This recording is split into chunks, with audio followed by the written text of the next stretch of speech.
In this video, we're going to look at the first step in solving PDE, separation of variables. So throughout these overview videos, I'm going to focus on looking at the heat equation. So this is step one, right? Where we're going to be turning a PDE into multiple ODEs, right? So let's start with the heat equation, where we have the constant of thermal diffusivity squared, just a constant, times U XX is equal to U of T. Now remember, just a quick note,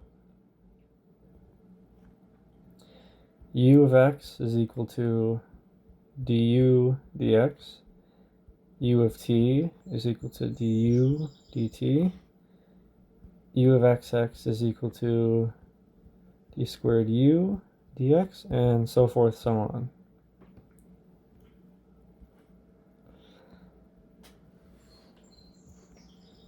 And what we're going to get as a result, what we should get, is a second order homogeneous ODE and a first order linear ODE. In order to do this, we have to define U of X of T. So what the goal of this is, we want to solve for an X of little x and a T of little t. We want one equation for each variable that exists of our ODE. Correct? So like, for example, we want an equation that only deals with x, and we want an equation that only deals with t. That's why we need to separate the variables. That's all taken care of when we separate the variables. So this is our goals. We need to find x of x and t of t. Now we're not going to be able to solve for this until later, but in order to separate the variables, you can at least see that this is what we need. So using this and I guess the heat equation up here, we can see, let me write down this again, and this, x of t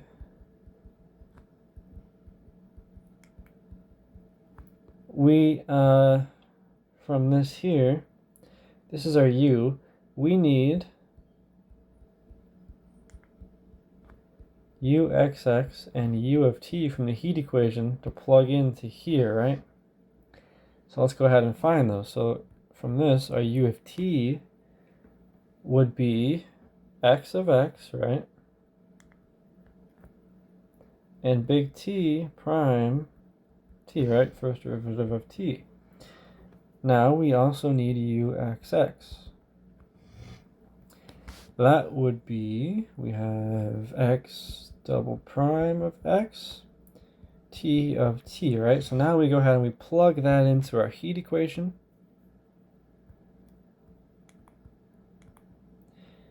Uxx, so that's x double prime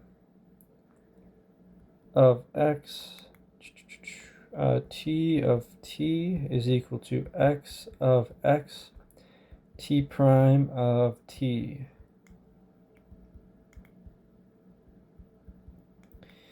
Okay, and then,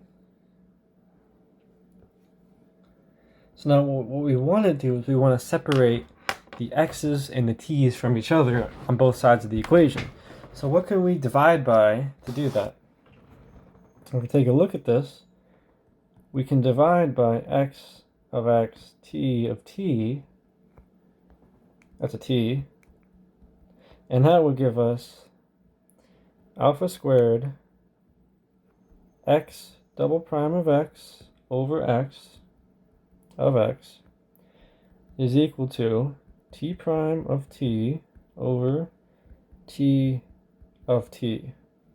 But now the thing about this is, this alpha on the left side of our equation here, it has to be, we don't want it to be in our, we don't want it to be in our second order homogeneous ODE. We want it to be in our first order ODE. And you will see why when we get to boundary value problems. But that's this. So if you're wondering why I'm about to divide by alpha squared, it'll all make sense when we get to boundary value problems. So I'm going to divide by alpha squared here.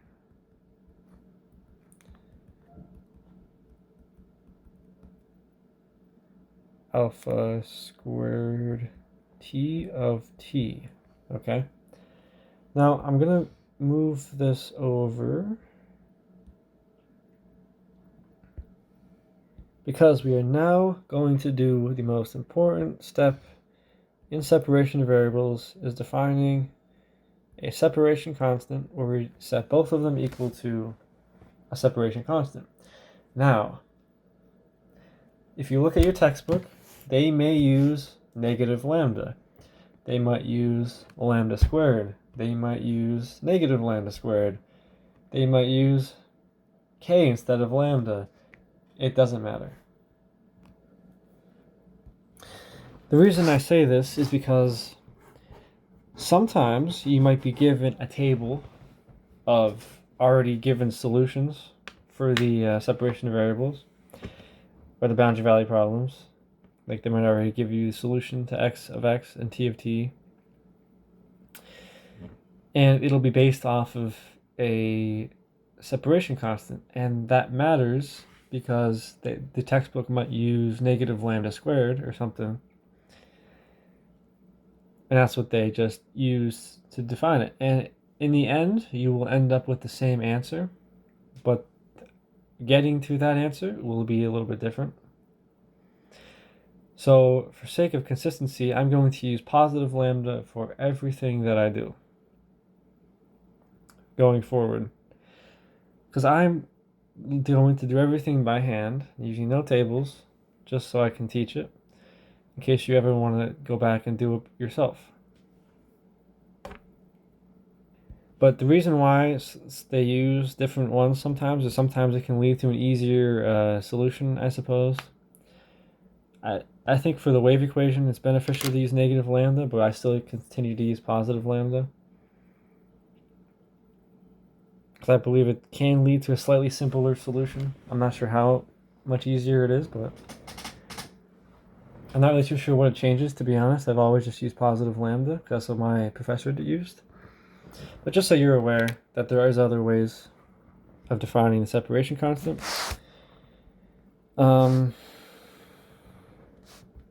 So now we're here.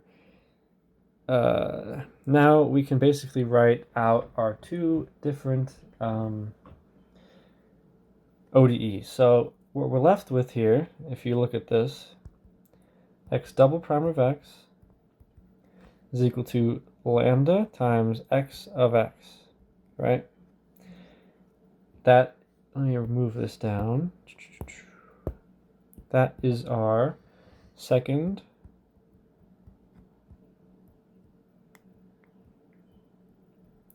order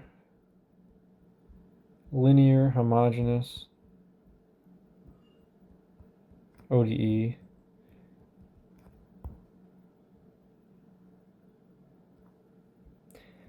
and then we also will have t prime of t is equal to alpha squared lambda t of t, and this is our first order linear ODE, which looks like this.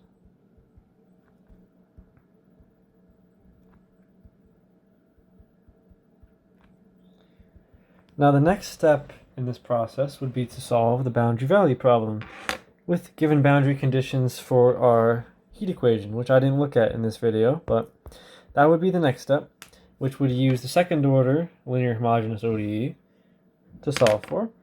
And then once we get that basically solves for x of x.